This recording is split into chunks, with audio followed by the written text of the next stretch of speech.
Pane mashoko akataurwa naMutsvangwa okunzi maChinese aida kuzoita chinyi zvestew what company what muZimbabwe.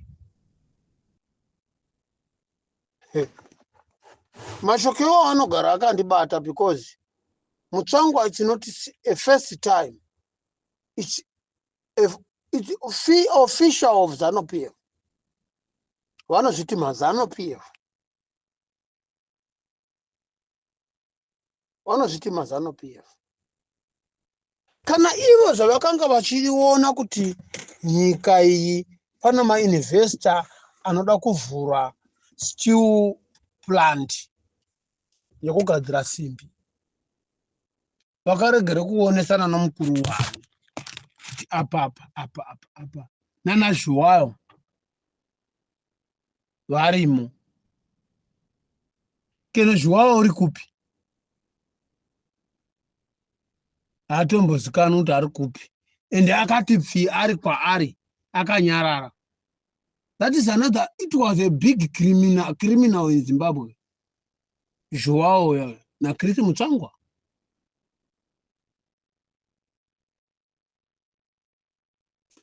Hakuna leadership yakamborula Zimbabwe pakabviswa power sharing government yamuzorewa na Ian Smith until today. Because mukatotarira kuti GNU ya Ian Smith na muzorewa yaitoendesa nyika mberi kudarika kuruliwa nepati yeZANU-PF. Because muzorewa munhu aitonzwisisa, aionesana navarungu. Ndiri kutaura chokwadi. Pakaipa nepakanaka. Vana muzorewa vaya DDF neDanda makambani aita road construction muZimbabwe. Ichimende na maroads ese local dust road rural area mese anenda kuzvikoro zviri rural area. Vana Kingston zvichitova muZimbabwe mabhuku achisaplaiwa. Vana kubva grade 1 kusvika grade 3. Tingangoti kubva grade 1 kusvika grade 7. Panga kuchibhadharwa yavaiti building fund yefamily. Yanga iri nguva yana muzorewa. Mugabe ana chaakauya nacho chaakaisa patable from 1980. Chaakaisa patable Mugabe kana muchiti ndonyepa. Land reform. Mugabe akauya papower 1980. Independence 18 April. Pana 82. Vakanga vatotanga land reform. Vanoti minda murefu ndogara ndichisanzwa iroro. Yes, vanga vari right, vakatora pipe, vakatora mapurazi anga asingashandi. Akanga asina nechokuita neeconomy kana neimprovement kana nedevelopment yenyika achipa vanhu. Yes, there was right.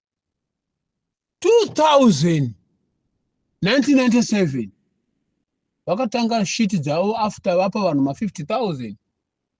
Vanhu vakacomplaina nyaya yeland reform. 1998 1999 they started cut the wire. Vachigura waya dzavarungu vachina ng'ombe dzavarungu vachizadza murodhi vachidini, vanhu vachiita maaccident, vanhu vachifa vachidini, maovet. Maovet is not a civilian. Vana Mutsvangwa ivava.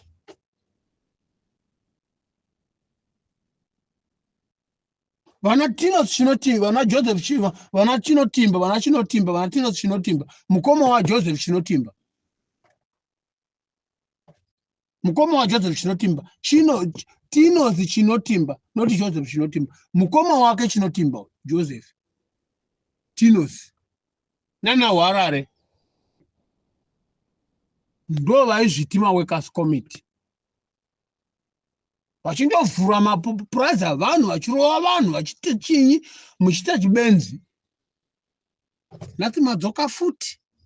Muri kutenderera pano pamwe vanhu veZANU-PF sebhora. Muri kutenderera pano pamwe muground 1, circle ground. Vanhu veZANU-PF hamuzizvo munoita. Muchirepe vakadzi vevarungu, muchiuraya varungu, muchitora pfuma dzavarungu, muchitora matarakita evarungu, muchitora chinyi, nemombe, nehwai, nehembe, muchinadzo.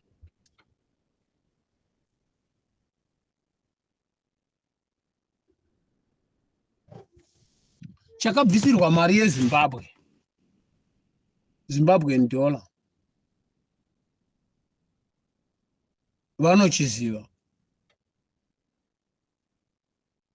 Vanoziva mashoko avakataura vanhu. I was grown up. Tichiona muchizviita so. Muchirova varungu, muchitemura musana, muchidini. Hazvigadzirisi kurova varungu. Kemi zvamakauraya vanhu paGukura Windi, vana Munangagwa imimi. Now muri kuda kuisa apologize kumaNdebele, but kuvarungu makatadza kuisa apologize.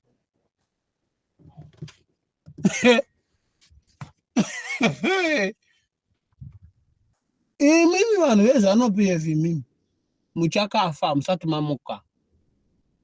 Vamwe vacho munongofa makadaro nebrain dzenyu dzisingashandi idzodzidzi.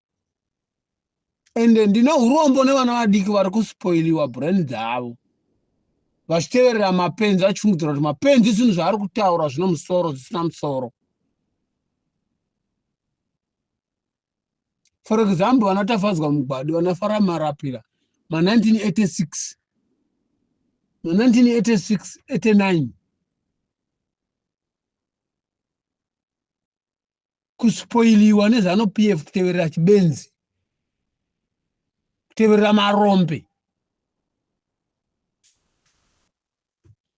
Munofa muchisemewa navanhu. Vakawanda kumushoku vatiri kuona vaimhanya neZANU-PF. Ikena Jimmy Kunaka Raymond unenge achingonzi heri. Hakuna munhu asingazivi Jimmy Kunaka.